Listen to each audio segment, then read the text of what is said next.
স্ত্রীর মহারানার টাকা অবশ্যই আদায় করবেন, স্ত্রীদের প্রতি ভালো ব্যবহার করবেন, তাদেরকে অসম্মান অথবা অমর্যাদা করবেন না।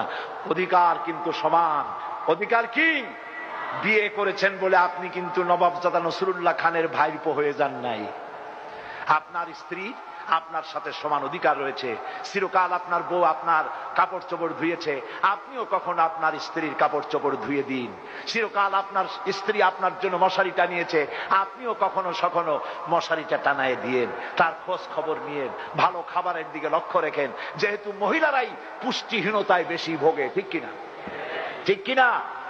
বড় বড় মাছের মাথা, পেটি পুটি জম্মের খাওয়া খায়। মেহমান নিয়ে আসছে, খাইতে মজা লাগতেছে, ঘরে আরো পাঠাইতেছে, আরো আনো আরো আনো। এরপরে মহিলারা দিতে দিতে স্বামীরে খাওয়াইয়া, ছেলেরে খাওয়াইয়া, মেহমানরে খাওয়াইয়া, তারপর হাড়ির নিচে পড়ে থাকে সামান্য সুরুয়া, ওইটুক দিয়ে কোন রকম খায়। আপনার বাচ্চা আপনার স্ত্রী পেটে ধারণ করে, তার রক্ত, তার পুষ্টি, তার ভিটামিন সবচাইতে বেশি দরকার।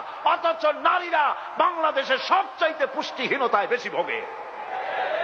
আপনাদের খবর নেওয়া উচিত, স্ত্রীর খাদ্য খাবারের প্রতি লক্ষ্য রাখা উচিত।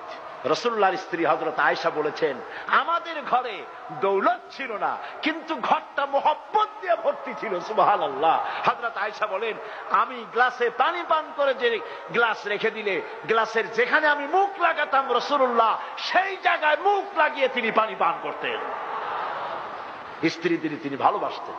রাসূলুল্লাহ বলেছেন, তিনটা জিনিস আমি পছন্দ করি, নামাজ, সুগন্ধ আর স্ত্রী।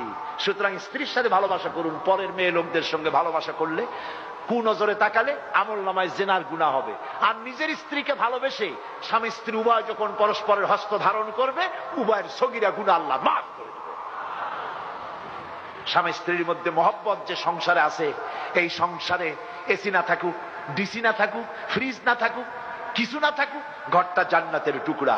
আর যেই ঘরের ভিতরে স্বামী স্ত্রীর মধ্যে মিল নাই, মহব্বত নাই, দুইজন দুই দিকে, একজনে কয় 300 আর একজনে কয় 697।